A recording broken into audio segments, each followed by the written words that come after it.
Hello, friends. Well, it's like Barstool Pizza. You know the rules.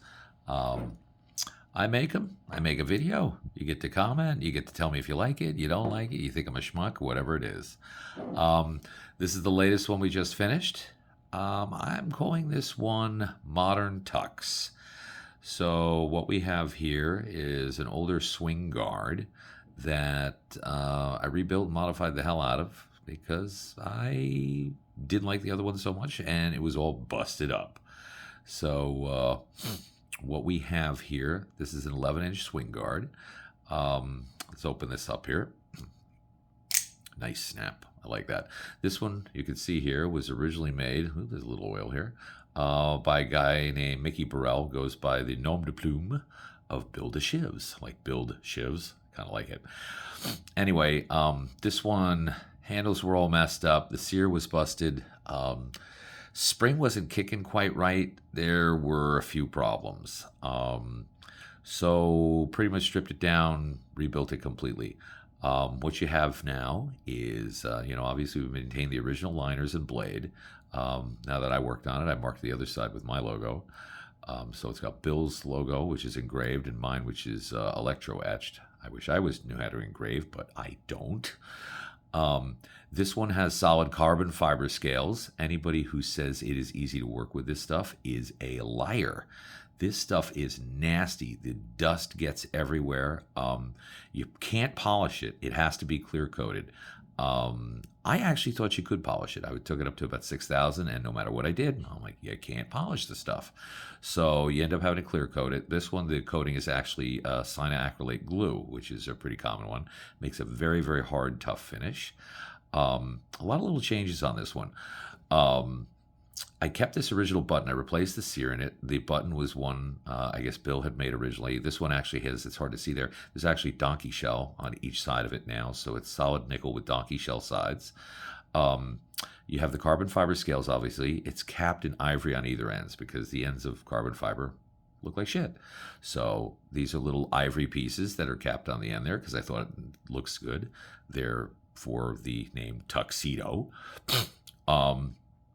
Also did file work on the back. You can see this here. I was toying around with different patterns. I'm calling this one Tribal Vine. I like this one. It's different. I haven't seen it before. I figured I'd try something different, and I did this one. And so in order to make it pop a little bit, I blued everything and then polished it back down. So that way you see the darker bits of the recess. It gives better contrast. All the hardware here is nickel silver. Replaced all the pins with nickel silver. Originally had brass. Not a fan. I figure if you're going to use nickel everywhere. Then the other thing I changed out here, it's now got a short throw safety. I prefer this much better. There's a ball detent system that I put in here, so it's spring loaded, so it actually positively locks in each direction. You can actually hear it snapping in each direction. So there's a little spring ball that's set in there. So it's like a detent with, it engages basically positively. The button itself is made of abalone and a very thin layer of G10 to give it a little extra support. I didn't want to use just the solid abalone. I was a little concerned about that, but locks it up. That button ain't moving at all. So just like any swinger, you release it from down here, lock it up, and if we lock that, boom, nothing. Button doesn't move at all.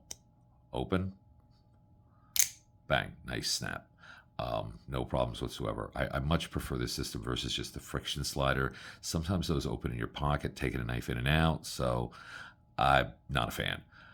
I've been every knife that I've worked on, I'm trying to change them to some form of ball detent system. I've got a couple different variations. I've done one that goes sideways on it, and then one that goes this, longitudinally, I guess.